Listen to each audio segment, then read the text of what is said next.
So dear students, in this video I will discuss some questions of exercise 1.1 which are based on identifying whether relation is reflexive, symmetric or transitive. So let us start. Here is the first question. Here relation R is defined in this set. Set is containing numbers like 1, 2, 3 up to 14. It is all natural numbers up to 14, defined as like this. So R will contain order pair xy of this type satisfying this condition 3x minus y equal to 0, and you can see that 3x minus y equal to 0 implies y equal to 3x. It means second element will be 3 times first element. So see what pairs are coming here in this order, what order pair will satisfy here. X will belong to this set, y will also belong to this set. So if you put x equal to 1, what will be y? Y is x equal to 1, y is equal to 3 into 1, that is 3. So 1, 3 is first pair. Similarly, if you put x equal to 2, y will be equal to 3 into 2, 6. Second pair is 2, 6. X equal to 3, y is equal to 3 into 3, 9. The third pair is 3, 9. Then next will be 4. When x is 4, what will be y? 3 into 4, 12. So this is the fourth order pair of this relation. Now if you take x equal to 5, what will be y? Y will be 15. 15 is not in this set, therefore that pair will not come here. So only these 4 order pairs will come. Relation R will contain only these 4 order pairs 1, 3, 2, 6, 3, 9, 4, 12. And now based on this, you have to check whether it is reflexive, whether it is symmetric, whether it is transitive. First is reflexive. So for reflexive, what we should look for? We should have all elements like 1, 1, 2, 2, 3, 3, 4, 4, 14, 14, all such pairs should be present. Only then this will be reflexive. So clearly you cannot see that no order pair having both elements same, and exactly that should be all elements should be with like 1, 1, 2, 2, 3, 3 up to 14, 14. Then it will be reflexive. So you can write the reason. Since 1, 1 does not belong to R, 2, 2 does not belong to R, like this, any one of you can mention. Therefore R is not reflexive. तो ये question था आपका. Set दिया हुआ 1, 2, 3 से लेकर 14 तक natural numbers. Relation इस तरह से डिफाइंड है. इसमें ऑर्डर पेयर एक्स वाई आएंगे. एक्स वाई आपके दोनों इसी सेट के एलिमेंट होंगे. यहाँ लिखा नहीं है लेकिन आप चाहे तो लिख सकते हैं. एक्स वाई बिलोंग्स टू ए. और कंडीशन ये है 3x minus Y equal to 0 होना चाहिए, मतलब y इक्वल टू 3x होना चाहिए. अब इसमें आप x की वैल्यूज को आप इनमें से देते रहिए. आप x को 1 रखेंगे तो y मिलेगा 3, 2 रखेंगे 6 मिलेगा, 3 लिखेंगे 9 मिलेगा, 4 लिखेंगे 14 मिलेगा, और अगर 5 रखेंगे तो 15 मिल जाएगा. तो दोनों ही एक एलिमेंट होने चाहिए. तो 15 इसमें नहीं है, इसलिए आप 5, 15 इसमें नहीं आएगा. सिर्फ यही आपके 4 ऑर्डर पेयर आएंगे. अब आपको इस रिलेशन को देखना है कि रिफ्लेक्सिव है कि नहीं. रिफ्लेक्सिव होने के लिए इस टाइप के सारे ऑर्डर पेयर होने चाहिए. 1, 1, 2, 2, 3, 3, 4, 4 अप टू 14, 14 सारे अगर होंगे तभी ये रिफ्लेक्सिव होगा. तो इसमें आपका कुछ भी नहीं है, एक भी नहीं है ऐसा. Therefore it is not reflexive. Next is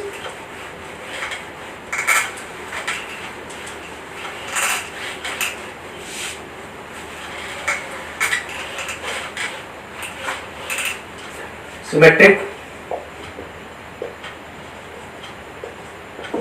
symmetric के लिए क्या करना होगा आपको? सिमेट्रिक के लिए देखना होगा कि जो भी ऑर्डर पेयर है उसका रिवर्स ऑर्डर पेयर है कि नहीं. 1, 3 है तो 3, 1 इसके अंदर होना चाहिए, और ऐसा सारे के लिए होना चाहिए. 1, 3 का भी रिवर्स होना चाहिए, 2, 6 का भी रिवर्स होना चाहिए, 3, 9 का भी रिवर्स होना चाहिए, 4, 12 का भी होना चाहिए. इसमें तो किसी का रिवर्स नहीं है. तो कोई भी एक रीजन आप दे सकते हैं. Since 1, 3 belongs to R does not imply 3, 1 belongs to R. मतलब 1, 3 तो R में है, लेकिन इससे ये इंप्लाई नहीं हो रहा है कि 3, 1 भी R में है. या ऐसे भी लिख सकते हैं, since 1, 3 belongs to R but 3 1 does not belong to R, therefore R is not symmetric. इस तरह से आप सिमेट्रिक चेक कर सकते हैं। सिमेट्रिक के लिए जो भी ऑर्डर पेयर है इसके अंदर उन सबका रिवर्स पेयर भी मिलना चाहिए, सारे पेयर्स का रिवर्स पेयर होना चाहिए। अब आगे चलते हैं, ट्रांजिटिव के लिए देखना है आपको।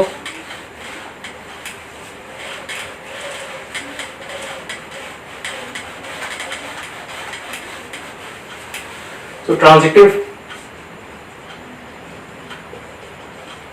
के लिए क्या देखना होता है कि आपको अगर A1 A2 है R में, A1 A2 belong to R, A2 A3 belong to R, then this should imply A1 A3 belong to R. तो यहाँ पे अगर 1 3 है तो 3 से स्टार्ट होने वाला कोई पेयर अगर इसमें है तो ये है, ये दोनों से कंबाइंड होके क्या बनेगा आपका 3 गायब हो जाएगा और 1 9 बनेगा। तो 1 9 इसके अंदर नहीं है, इसलिए आपका ट्रांजिटिव नहीं होगा। क्योंकि इस तरह से जितने भी होते हैं सबके आपको थर्ड पेयर मिलना चाहिए। A1 A2 है, A2 A3 है तो A1 A3 भी आगे होगा तभी वो, ऐसा सारे पेयर्स के लिए होना चाहिए। ऐसे जितने भी पेयर होंगे उन सब के लिए आपको देखना पड़ेगा। इस तरह से आप ये रीजन दे सकते हैं कि since 1 3, 3 9 belong to R but 1 9 does not belong to R. 1 9 does not belong to R. Therefore, R is not transitive. इस तरह से ये आपका ट्रांजिटिव भी नहीं हुआ, सिमेट्रिक भी नहीं हुआ और इसके पहले आपने शो किया कि रिफ्लेक्सिव भी नहीं है। तो ये रिलेशन आपका कुछ भी नहीं है, कोई प्रॉपर्टी यहाँ सेटिस्फाइड नहीं है, रिफ्लेक्सिव भी नहीं है क्योंकि 1 1 2 2 इस टाइप के एलिमेंट नहीं थे। सिमेट्रिक क्यों नहीं, क्योंकि जो भी पेयर्स हैं उनका रिवर्स नहीं है इसके अंदर। और ट्रांजिटिव में इस टाइप के देखना पड़ेगा कि ऐसे दो ऑर्डर पेयर लीजिए जिसमें फर्स्ट का सेकंड एलिमेंट और सेकंड का फर्स्ट एलिमेंट सेम हो और उससे फिर फर्स्ट इसका और सेकंड इसका, इससे जो ऑर्डर पेयर बने वो इसके अंदर मिलना चाहिए। तो 1 3 है, 3 9 है, 1 9 नहीं है, वो नहीं, ऐसा एक भी पेयर अगर मिल गया तो वो ट्रांजिटिव नहीं होगा। अब आते हैं नेक्स्ट क्वेश्चन पे।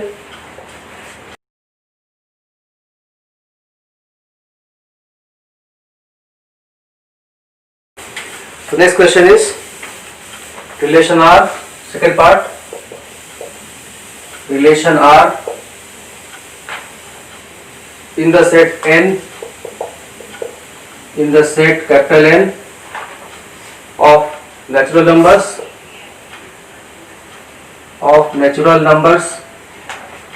defined as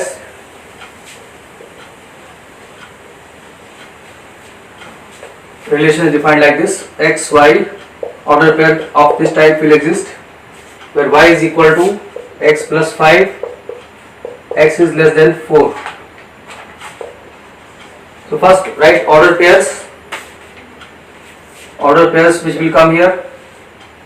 You can check if you put x equal to 1 because x will take values only 1, 2 and 3, all natural numbers less than 4. So if you take x equal to 1, what will be y? Y is equal to 1 plus 5, that is 6. Then if you take x equal to 2, y will be 2 plus 5, 7 and 3 is, when x is 3, y is equal to 3 plus 5, 8. So this is the relation. These three order pairs are coming. Now checking for reflexivity. For reflexive all order pairs of this type should be present because x is coming here, only 1 2 3 you can take, so 1 1 2 2 3 3 should be present. So you can write since 1 1 does not belong to R, R is not reflexive. Second, for symmetric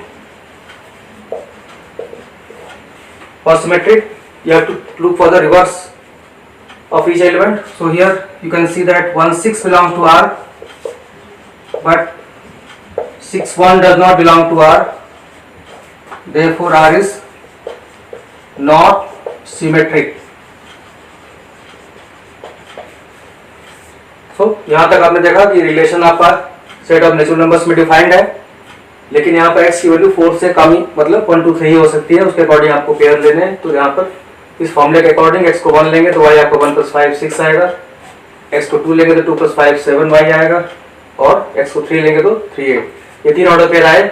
अब reflexive देखने के लिए आपको सारे ऐसे pair मिले थे जिसमें दो एलिमेंट सेम हो, मतलब 1 1 मिलना चाहिए था, 2 2 मिलना चाहिए, 3 3 मिलना चाहिए, कोई भी एक नहीं है इसमें से, एक भी नहीं है तो आप एक भी ऐसा एग्जांपल आप दे सकते हैं कि 6 1 1 does not belong to R is not reflexive.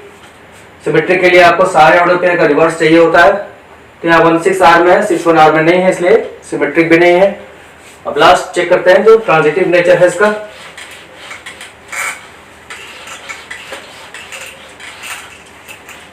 Transitive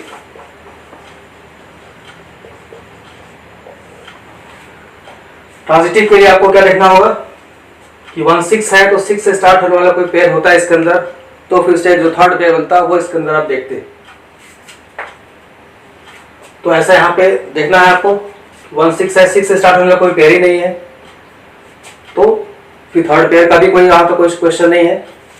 तो mainly 1 6 belongs to R, but there is no pair starting with 6. Similarly 2 7 है, 7 से स्टार्ट होने वाला पेयर भी कोई नहीं है, 3 8 है, 3 8 से स्टार्ट होने वाला भी कोई पेयर नहीं है। तो इसलिए यहाँ पर ट्रांजिटिव होने के लिए इसको आप ऐसी सिचुएशन में आप कहेंगे कि it is a transitive, R is transitive, R is transitive. अब क्यों ट्रांजिटिव है इसको आपको समझिए, क्योंकि यहाँ पर ट्रांजिटिव ना होने के लिए आपको ऐसा, अगर वो दो पेयर मिल जाते हैं आपको जिससे कि थर्ड पेयर नहीं मिलता, तब वो आपको उसको नॉन ट्रांजिटिव कहते हैं। लेकिन चूंकि यहाँ दो पेयर ही नहीं मिल रहे हैं, मतलब 1 6 है तो 6 से स्टार्ट होने वाला कोई पेयर ही नहीं मिल रहा है, या 2 7 है तो 7 से स्टार्ट होने वाला कोई पेयर नहीं मिल रहा है, 3 8 है तो 8 से स्टार्ट होने वाला कोई पेयर नहीं मिल रहा है, इसलिए आप इसको ट्रांजिटिव कहा जाएगा। यहाँ पे R is transitive as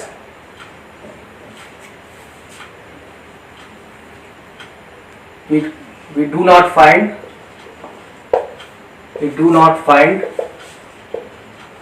two pairs of AB comma BC so that AC could be located.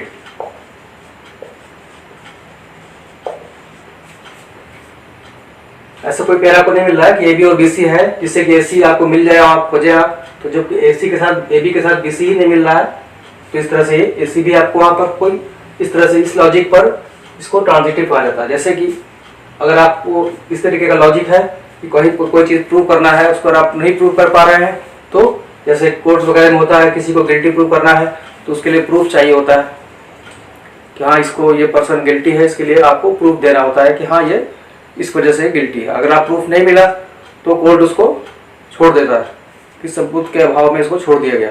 तो कुछ ऐसा सिचुएशन यहाँ पे है कि यहाँ पर आप इसको ऐसा कोई रीजन नहीं बता सकते कि AB है, BC है और AC नहीं है इसमें, ये रीजन आप दे देंगे R is transitive as we do not find any two pairs of AB and BC so that AC could be located। तो ये रीजन आपका होगा, इसलिए आपका ट्रांजिटिव होगा यहाँ पर ये, और रिफ्लेक्सिव नहीं था और सिमेट्रिक भी नहीं था, ये केवल ट्रांजिटिव हो गया। So that's all in this video.